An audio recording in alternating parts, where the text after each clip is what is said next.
ମୋ ନାଁ ରାଜୁ। ମୋ ଘର ସାଲେପୁର ପାଖ ଏକ ଗାଁରେ। ଆମ ଘରେ ମୁଁ, ମୋର ସାନ ଭଉଣୀ ଲିପି ଓ ମୋର ବାପା ବୋଉ ରୁହନ୍ତି। ଆମ ଘରେ ମୋ ଝିଆରୀ ମାନେ ମୋ ବଡ଼ ବାପା ପୁଅର ଝିଅ, ନାଁଟି ତାର ସିଲି। ସେ ଆସି ପଢ଼ାପଢ଼ି କରେ, କାରଣ ସେ ମୋର ସାନ ଭଉଣୀ ସାଙ୍ଗରେ ଏକା କ୍ଲାସରେ ପଢ଼େ।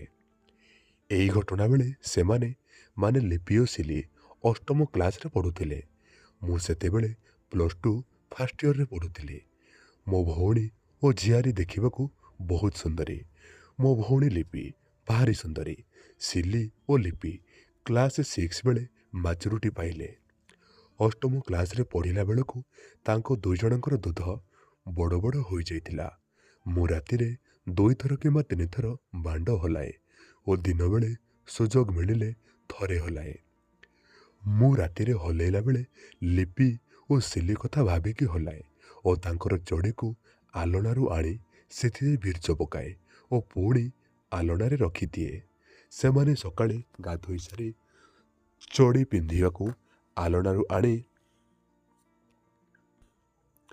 ବୋଉକୁ କୁହନ୍ତି ଯେ ଆମର ଚଡ଼ି କ'ଣ ଓଦା ଲାଗୁଛି। ବୋଉ କହେ କାଲି ଭଲରେ ଶୁଖିନଥିବ। ହେଲେ ଦିନେ ରାତିରେ ସିଲି ଓ ଲିପି ରୁମ୍ର ଆଲଣାରୁ ଚଡ଼ିରେ ବିର୍ଜ ପକାଇବା ପାଇଁ ଆଣିବାକୁ ଗଲାବେଳେ ମୋତେ ଲିପି ଦେଖିଦେଲା ଓ କହିଲା, ଭାଇ ଆମ ରୁମ୍ ଆଲଣାରୁ କ'ଣ ନେଉଛୁ? କାରଣ ଆମର 3 ବଖରା ଘର, ସବୁ ଘରକୁ ଘର ଭିତରେ ବାଟ ଥାଏ। ମୁଁ କହିଲି ନା, ମୁଁ ମୋର ଚଡ଼ି ଖୋଜୁଛି। ସେମାନେ ଦୁଇଜଣ ଲାଷ୍ଟ ଘରେ ଶୁଅନ୍ତି। ବାପା ବୋଉ ମଝି ଘରେ ଓ ମୁଁ ଦାଣ୍ଡ ଘରେ ଶୁଏ। ମୁଁ ସେତେବେଳେ ବହୁତ ଲାଜକୁଳା ଥିଲି। ବାହାରକୁ ବେଶି ଯାଏନି। ତେଣୁ ବେଳେବେଳେ ରାତିରେ ସ୍ୱପ୍ନରେ ଲିପି ଓ ସିଲିକୁ ଗେଉଁଥିବାର ଦେଖି ମୋର ବୀର୍ଯ୍ୟ ବାହାରିଯାଏ। ଅଷ୍ଟମ କ୍ଲାସ ବେଳକୁ ତାଙ୍କ ଦୁଇ ଜଣଙ୍କର ଦୁଧ ପୁରା ସାଇଜ୍ ଆସିଯାଇଥାଏ। ସେମାନେ ଭିତରେ କିଛି ପିନ୍ଧିନଥାନ୍ତି। ସେତେବେଳକୁ ଖାଲି ସେମିଜ ପିନ୍ଧନ୍ତି। ତେଣୁ ତାଙ୍କ ଦୁଧ ସାଇକେଲରେ ଗଲାବେଳେ ତଳ ଉପରେ ହଲୁଥାଏ। ତେଣୁ ବାଟରେ ଟୋକାମାନେ କମେଣ୍ଟ କରନ୍ତି। ଏମିତି ଦିନକର ଘଟଣା। ସେତେବେଳେ ଖରାଦିନ ହୋଇଥାଏ। ସ୍କୁଲ କଲେଜ ସବୁ ଛୁଟି ଥାଏ। ସେଦିନ ଆମ ବାରିକୁ ଲାଗିଥିବା ଆମ ବିଲରେ ଜଣେ ଲୋକ ବାଇଗଣ ଚାଷ କରିଥାଏ ଓ ସେ ବିଲରେ ଗୋଟେ କୁଡ଼ିଆ କରି ବାଇଗଣ ଜଗେ। ସେଦିନ ସେ ଲୋକ ତା ଶ୍ୱଶୁର ମରିଯାଇଥିବାରୁ ସେ ତା ଶ୍ୱଶୁର ଘରକୁ ଯାଇଥାଏ। ତେଣୁ ସେ ବାପାଙ୍କୁ କହିଥିଲା କି ଖରାବେଳେ ଟିକେ ବିଲ ଆଡ଼େ ବୁଲି ଆସିବା ପାଇଁ, କାଳେ ଗାଈଗୋରୁ ପଶିକି ଖାଇଯିବେ। ହେଲେ ବାପାଙ୍କୁ ସେଦିନ ମାନେ ତାଙ୍କ ଦେହ ଭଲ ଲାଗୁନଥିବାରୁ ସେ ମୋତେ କହିଥିଲେ କି ବିଲ ଆଡ଼େ ବୁଲି ଆସିବା ପାଇଁ। ମୋତେ ଖରାବେଳେ ଭଲ ସୁଯୋଗଟେ ମିଳିଥିବାରୁ ମୋ ବିଲକୁ ଯାଇ ସେ କୁଡ଼ିଆ ଭିତରେ ବସି ବାଣ୍ଡ ହଲାଉଥିଲି। ସେହି ସମୟରେ ଲିପି ଓ ସିଲି କୁଡ଼ିଆ ଖାଲି ଅଛି ଭାବି ବାଇଗଣ ବିଲରୁ 2ଟା ଭଲ ଲମ୍ବା ବାଇଗଣ ତୋଳି ହଠାତ୍ କୁଡ଼ିଆ ଭିତରକୁ ପଶି ଆସିଲେ। ମୁଁ ଗୋଟେ ସାଇଡ଼ରେ ବସି ମୁଁ ମୋର ବାଣ୍ଡକୁ ହଲାଉଥାଏ, ଯେମିତି ମୋତେ କେହି ଦେଖିପାରିବେନି। ସେମାନେ ସେଠାରେ ମୋତେ ଦେଖି ପୁରା ଚମକି ପଡ଼ିଲେ। ଲିପି ମୋର ବାଣ୍ଡକୁ ଦେଖୁଥିଲା। ସିଲି କହିଲା, ଦାଦା ତୁମେ ଏଠି କ'ଣ କରୁଛ? ମୋର ସେତେବେଳକୁ ବୀର୍ଯ୍ୟ ବାହାରିବା ଉପରେ ଥାଏ। ତେଣୁ ମୁଁ ଆଉ କିଛି ଲୁଚେଇ ପାରିଲିନି। ସେ ସମୟରେ ମୋ ବାଣ୍ଡରୁ ବୀର୍ଯ୍ୟ ବାହାରିଗଲା। ସେ ଦୁଇଜଣ ମୋର ବାଣ୍ଡକୁ ଅନେଇଥାନ୍ତି। ମୁଁ କହିଲି, ତୁମେ ଦୁଇଜଣ 2 ପହରେ ଏଠାକୁ କାହିଁକି ଆସିଛ? ସେମାନେ ଯେତେବେଳେ ବାଇଗଣ 2ଟା ପଛପଟେ ଲୁଚେଇଥାନ୍ତି।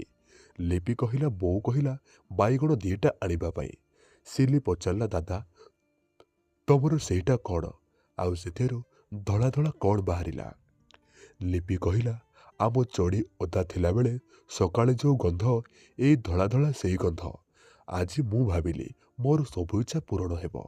ଏତିକି ବେଳେ ସେମାନେ ପଳେଇ ଯିବା ପାଇଁ ବାହାରିଲେ। ମୁଁ ସେତେବେଳେ ସିଲିର ହାତକୁ ଧରି କହିଲି, ନା ଯାଅନା, ମୁଁ ଜାଣିଛି ତମେମାନେ କ'ଣ ପାଇଁ କୁଡ଼ିଆକୁ ଆସିଛ। ଲିପି କହିଲା, ଆମେ ଯିବୁ, ବୋଉକୁ ବାଇଗଣ ଦେବୁ। ମୁଁ ଜାଣିଛି ସେତେବେଳେ ବୋଉ ଶୋଇଥିବ। ମୁଁ କହିଲି, ତମେ ଦୁଇଜଣ ଯୋଉଥିପାଇଁ ଆସିଛ ସେ କାମ କରିବନି? ସିଲି କହିଲା, ଦାଦା ତମେ କେମିତି ଜାଣିଲ ଆମେ କ'ଣ ପାଇଁ ଆସିଛୁ? ତମେ ଯୋଉ ଲମ୍ବା ବାଇଗଣ ଆଣିଛ ମୁଁ ସେଇଥିରୁ ଜାଣିଲି ବୋଲି କହିଲି। ସେମାନେ ତାପରେ ମୋ ସାମ୍ନାରେ ବସିଲେ। ଲିପି କହିଲା, ଭାଇ ଆମ ଉପର କ୍ଲାସର ଜଣେ ଝିଅ କହୁଥିଲା କି ବିଆରେ ବାଇଗଣ ପୂରେଇଲେ ଭଲ ଲାଗେ। ଆମେ ସେଥିପାଇଁ ଲମ୍ବା ବାଇଗଣ ଆଣିଛୁ, ଆମ ବିଆରେ ପୂରେଇବୁ। ଆଉ ଜଣେ କହୁଥିଲା କି ସେ ତା ଭାଇର ବାଣ୍ଡକୁ ତା ବିଆରେ ବହୁତ ଥର ପୂରେଇଛି। ଲିପି କହିଲା, ଭାଇ ତୁ ଯୋଉଟା ଏବେ ହଲାଉଥିଲୁ ସେଇଟାକୁ ବାଣ୍ଡ କହନ୍ତି? ମୁଁ ହଁ କହିଲି। ଆଉ ସେ ଯୋଉ ଧଳା ଧଳା ବାହାରିଲା ସେଥିରୁ ତାକୁ ବୀର୍ଜ କହନ୍ତି। ସେ ବୀର୍ଜ ଆମ ବିଆରେ ପଶିଲେ ଆମର ପେଟରେ ଛୁଆ ହୁଏ। ମୁଁ ହଁ କହିଲି। ସିଲି କହିଲା, ଦାଦା ତାହେଲେ ରାତିରେ ତମେ ଆମ ଚଡ଼ିରେ ବୀର୍ଜ ପକାଅ। ତାପରେ ଲିପି କହିଲା, ଆମେ ଏଇ କୁଡ଼ିଆରେ ଆମ ବିଆରେ ଏଇ ବାଇଗଣ ଦୁଇଟା ପୂରେଇବା ପାଇଁ ଆଣିଛୁ। ମୁଁ କହିଲି, ହଉ ତମେ ପୁରାଅ, ମୁଁ ଦେଖିବି। ଲିପି କହିଲା, ନା ଭାଇ, ମୋ ବିଆରେ ତୋର ବାଣ୍ଡ ପୂରେଇବାକୁ ଇଚ୍ଛା ହେଉଛି। ସିଲି କହିଲା, ଦାଦା ତମ ବାଣ୍ଡ ଧରି ମୋର ଖେଳିବାକୁ ବହୁତ ଇଚ୍ଛା ହେଉଛି। ସେତେବେଳକୁ ମୋ ବାଣ୍ଡ ପୁଣି ଟାଣ ହୋଇଗଲାଣି। ମୁଁ ଏ ସୁଯୋଗକୁ ହାତଛଡ଼ା କରିବାକୁ ଚାହୁଁନଥିଲି। ତେଣୁ ମୁଁ କହିଲି, ତମେ ଦୁଇଜଣ ତମର କପଡ଼ା ଖୋଲିଦିଅ। ସେମାନେ ମନା କରୁଥିଲେ। ସିଲି କହିଲା, କାଳେ କିଏ ଆସିବ ଭାରି। ମୁଁ କହିଲି, ନା, ଆମ ବାରିପଟେ କେହି ଆସିବେନି କି ବାପା ବି ଆସିବେନି। ଓ ଭାଗୁଆଳି ବି ତା ଶ୍ୱଶୁର ଘରକୁ ସେ କାଲି ଯିବ, କାଲି ଆସିବ। ତାପରେ ସେମାନେ ତାଙ୍କର ଫ୍ରକ୍ ଖୋଲିଲେ। ମୁଁ ପୁରା ଆଶ୍ଚର୍ଯ୍ୟ, କାରଣ ମୁଁ ଯାହା ଭାବୁଥିଲି ସେମାନଙ୍କର ତାଠାରୁ ଆହୁରି ବଡ଼ ବଡ଼ ଦୁଧ ଥିଲା ଓ ସିଲି ବିଆରେ ଟିକେ ଟିକେ ଛୋଟ ଛୋଟ ବାଳ ଉଠିଥିଲା। ଆଉ ଲିପି ବିଆରେ କିଛି ନଥିଲା। ଲିପି କହିଲା, ଭାଇ ତୋର ସର୍ଟସ୍ ଖୋଲ। ମୁଁ ସଙ୍ଗେ ସଙ୍ଗେ ମୋ ସର୍ଟସ୍ର ଡୋରକୁ ଟାଣିଦେଲି ଓ ମୋର ସର୍ଟସ୍ ତଳକୁ ଖସି ପଡ଼ିଲା। ସେତେବେଳକୁ ମୋର ବାଣ୍ଡ ପୁରା 90 ଡିଗ୍ରୀରେ ଠିଆ ହେଲା। ତାପରେ ଲିପି କହିଲା, ଆମେ ସବୁଦିନ ତୋ ଚଡ଼ିରେ ବୀର୍ଜ ପକେଇଲା ପରେ ଆମେ ତାକୁ ଚାଟି ଚାଟି ସଫା କରୁ। ଆମେ ଜାଣିକି ତମେ ଥିଲାବେଳେ ବୋଉକୁ କହୁ କି ଆମ ଚଡ଼ି ଓଦା ଅଛି ବୋଲି। ଲିପି କହିଲା, ଭାଇ ଏ ଖେଳ ଆମେ ଆଗ ଆରମ୍ଭ କରିବୁ। ମୁଁ ପଚାରିଲି କି ତମେ ଦୁଇଜଣ ଏତେ ସବୁ କଥା କେମିତି ଜାଣିଲ? ଲିପି କହିଲା, ଆମ ଉପର କ୍ଲାସର ଝିଅମାନେ ଆମକୁ ସବୁ କହନ୍ତି ଓ ଆମକୁ ବି ଓଡ଼ିଆ କାହାଣୀ ଶୁଣିବାକୁ ୟୁଟ୍ୟୁବରେ କୁହନ୍ତି। ସେ କାହାଣୀରେ ବିଆ ବାଣ୍ଡ ଏସବୁ କୁହାଯାଏ। ସିଲି କହିଲା, ଥରେ ମୋ ବିଆରେ ଡଟ୍ ପେନ୍ ପୂରେଇଲା ବେଳେ ତା କ୍ୟାପ୍ଟା ମୋ ବିଆ ଭିତରେ ରହିଗଲା। ଲିପି ନାନୀ ଆଙ୍ଗୁଳିରେ କ୍ୟାପ୍ ବାହାର କଲା। ମୋତେ ବହୁତ କାଟିଲା ଓ ମୋ ବିଆରୁ ରକ୍ତ ମଧ୍ୟ ବାହାରିଲା। ତାପରେ ଲିପି କହିଲା, ଭାଇ ତୁ କହ କେମିତି କ'ଣ କରିବା? ତାପରେ ମୁଁ ଚିତ୍ ହୋଇ ଶୋଇଲି। ସିଲିକୁ କହିଲି, ତୁ ମୋ ଉପରେ ମୋ ମୁହଁ ପାଖକୁ ତୋର ବିଆକୁ ରଖିକି ମୋର ବାଣ୍ଡକୁ ଚୁଚୁମୁ ଓ ଲିପି ମୋ ସାଇଡ଼ରେ ଆଣ୍ଠେଇ ମୋର ବେଳକୁ ଚୁଚୁମୁ। ସିଲି ବିଆକୁ ମୁଁ ଜିଭ ଲଗେଇ ଚାଟିଲି ଓ ଗୋଟେ ହାତରେ ଲିପିର ବିଆରେ ଆଙ୍ଗୁଳି ପୂରେଇଲି ଓ ଆର ହାତରେ ସିଲିର ଦୁଧକୁ ଚିପିଲି। ସିଲି ମୋର ବାଣ୍ଡକୁ ଏମିତି ଚୁଷୁଥିଲା ଯେ ମୁଁ ଆକାଶରେ ଉଡ଼ିଲା ପରି ମୋତେ ଲାଗିଲା। ଏହି ସମୟରେ ଲିପି ବିଆରେ ଆଙ୍ଗୁଳି ପୂରେଇବା ବେଳେ ଲିପି କହିଲା, ଭାଇ କାଟୁଛି।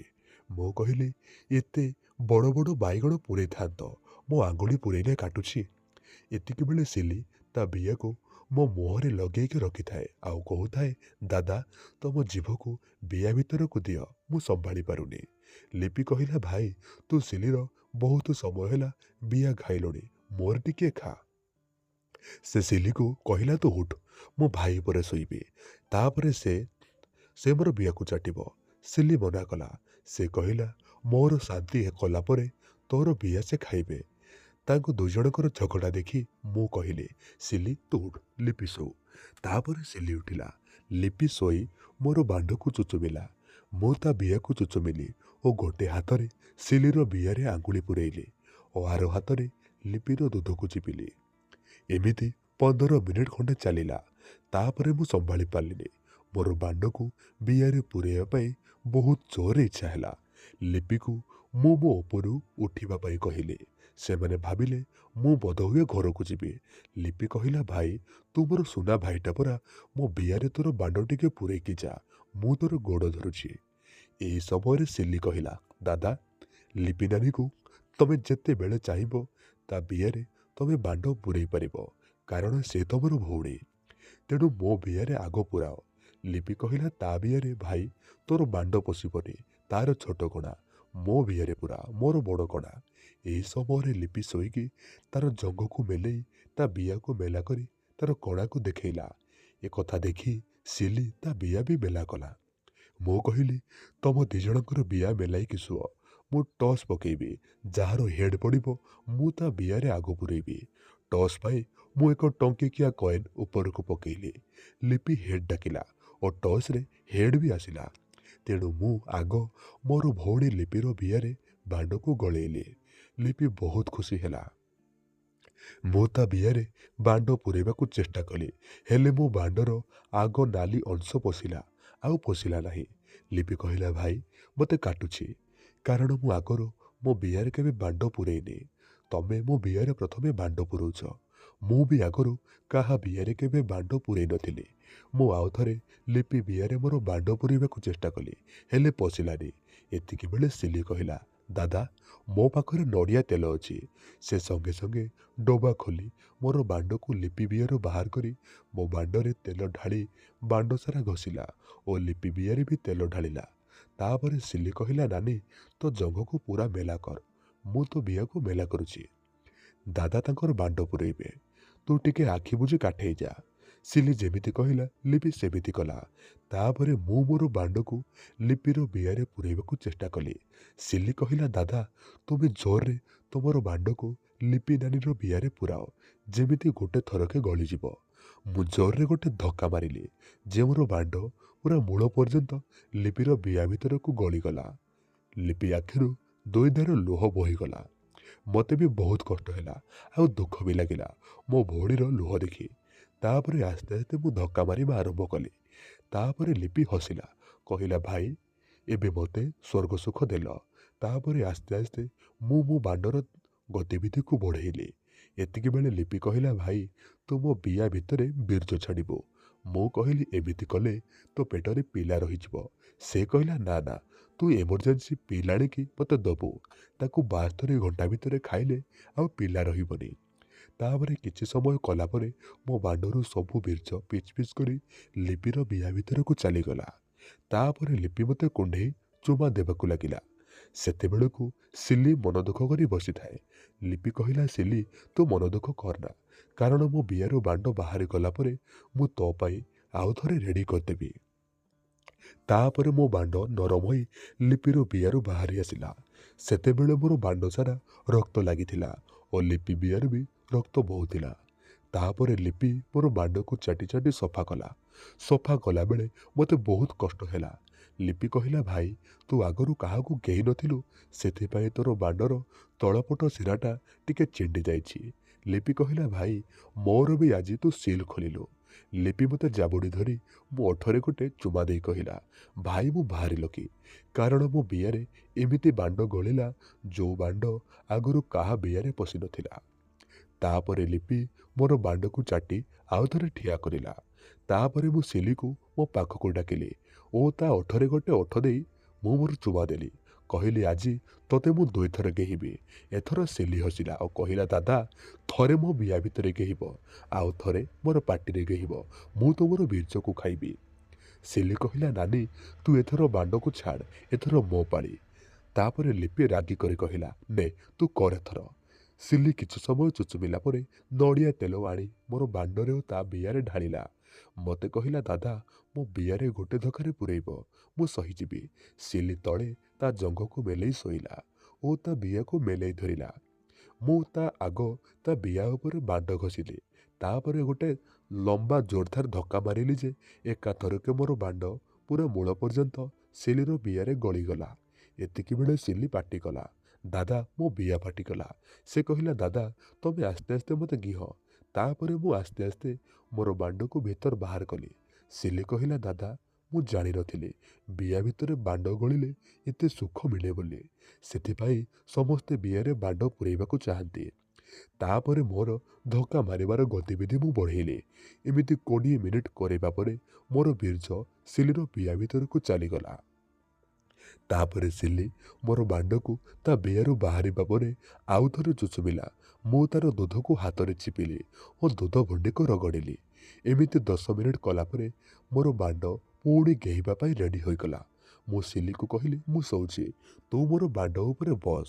ସେ ମୋର ବାଣ୍ଡ ଉପରେ ବସି ତା ବିଆକୁ ତଳ ଉପର କରିବାକୁ ଲାଗିଲା। ଏମିତି 15 ମିନିଟ୍ ଜୋରରେ ଗେହିବା ପରେ ମୋ ବାଣ୍ଡରୁ ବୀର୍ଯ୍ୟ ବାହାରିବାର ସମୟ ଆସିଗଲା। ମୁଁ ସିଲିକୁ କହିଲି, ମୋ ବାଣ୍ଡ ଉପରୁ ଉଠି ତୋ ପାଟିକୁ ମେଲା କର। ସେ ସଙ୍ଗେ ସଙ୍ଗେ ଉଠି ମୋର ବାଣ୍ଡକୁ ପାଟିରେ ପୂରେଇକି ଚୁଚୁମିଲା। ଏତିକି ବେଳେ ମୋର ବାଣ୍ଡରୁ ସବୁ ବୀର୍ଯ୍ୟ ସିଲିର ପାଟି ଭିତରେ ବାହାରିଗଲା। ସେ ତାକୁ ସଙ୍ଗେ ସଙ୍ଗେ ଢକି ପକେଇଲା। ଏହି ସମୟରେ ଲିପି ମନ ଦୁଃଖରେ କହିଲା, ଭାଇ ତୋ ଭଉଣୀକୁ ଥରଟେ ଗେହିଲୁ କିନ୍ତୁ ଝିଆରୀକୁ 2 ଥର। ହଉ 4ଟା ବାଜିଲାଣି, ଚାଲ ଘରକୁ ଯିବା, ବାପା ବୋଉ ଖୋଜିବେ। ତାପରେ ମୁଁ କହିଲି, ଆଜି ରାତିରେ ତୁ ମୋ ପାଖକୁ ଆସିବୁ। ମୁଁ ତତେ ଯେତେ ଥର କହିବୁ ଓ ଯେମିତି କହିବୁ ମୁଁ ତତେ ସେମିତି ଗେହିବି। ଏତିକି ହେଲା ବିଲ କୋଡ଼ିଆରେ ମୋର ସାନ ଭଉଣୀ ଲିପି ଓ ମୋ ଝିଆରୀ ସିଲି ସହିତ ଗିହାଗେହି। ଏହା ପରଠୁ ଯେତେବେଳେ ବି ମୌକା ମିଳେ ମୁଁ ସେ 2 ଜଣଙ୍କୁ ପାଳି କରି କରି ମନ ଇଚ୍ଛା ନିର୍ଦ୍ଧୁମ ଗିହେ। ତ ଦର୍ଶକ ବନ୍ଧୁ, ଏ ଥିଲା କାହାଣୀ। କାହାଣୀ ଆପଣମାନଙ୍କୁ କେମିତି ଲାଗିଲା ଆପଣମାନେ କମେଣ୍ଟ ବକ୍ସରେ ନିଶ୍ଚୟ ଜଣାଇବେ। ଆଉ ହଁ, ଏ କାହାଣୀ ସମ୍ପୂର୍ଣ୍ଣ ଭାବରେ କାଳ୍ପନିକ ଏବଂ ମିଥ୍ୟା ଅଟେ। ଦୟାକରି ଆପଣମାନେ ଜମାରୁ ଦେହକୁ ନେବେ ନାହିଁ। ଏହା କେବଳ ଆପଣମାନଙ୍କର ମନୋରଞ୍ଜନ ପାଇଁ ଆମେ ତିଆରି କରିଛୁ। ଆଉ ହଁ, ଯଦି ଆପଣମାନେ ଆମ ଟେଲିଗ୍ରାମରେ ଜଏନ୍ ହୋଇନାହାନ୍ତି ତାହେଲେ ତଳେ କମେଣ୍ଟ ସେକ୍ସନରେ ପିନ୍ କରାଯାଇଥିବା ଲିଙ୍କ ଉପରେ କ୍ଲିକ୍ କରନ୍ତୁ। ଆପଣ ଡାଇରେକ୍ଟଲି ଯାଇକି ଆମ ଟେଲିଗ୍ରାମ ଚ୍ୟାନେଲରେ ପହଞ୍ଚିଯିବେ। ଆଉ ଯେଉଁମାନେ ଜାଣିନାହାନ୍ତି ଟେଲିଗ୍ରାମ କ'ଣ, ଟେଲିଗ୍ରାମ ହ୍ୱାଟ୍ସଆପ୍ ଭଳି ବହୁତ ହି ଗୋଟେ ସେଫ୍ ଆପ୍।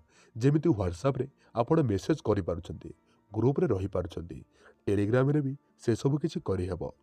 କିନ୍ତୁ ହ୍ୱାଟ୍ସଆପ୍ରେ ଆପଣଙ୍କ ମୋବାଇଲ ନମ୍ବର ସୋ କରିବ, ଟେଲିଗ୍ରାମରେ ତାହା ଆପଣ ହାଇଡ଼୍ କରିପାରିବେ, ଯେଉଁଟାକି ଆପଣଙ୍କର ପ୍ରାଇଭେସି ରହିଲା। ଆପଣ ରହିଲେ ଆଉ ଏନ୍ଜୟ କଲେ। ଆଉ ଏ କାହାଣୀ ଆପଣମାନଙ୍କୁ କେମିତି ଲାଗିଲା କମେଣ୍ଟ ସେକ୍ସନରେ ଆପଣଙ୍କ ମତାମତ ନିହାତି ଜଣାନ୍ତୁ। ଆଉ ଏଇଭଳି ନୂଆ ନୂଆ କୋଶ ଓ ରୋମାଞ୍ଚକର କାହାଣୀ ଶୁଣିବା ପାଇଁ ଆମ ଚ୍ୟାନେଲ ସହ ଯୋଡ଼ି ହୋଇକି ଥାଆନ୍ତୁ। ରହୁଛି, ଧନ୍ୟବାଦ।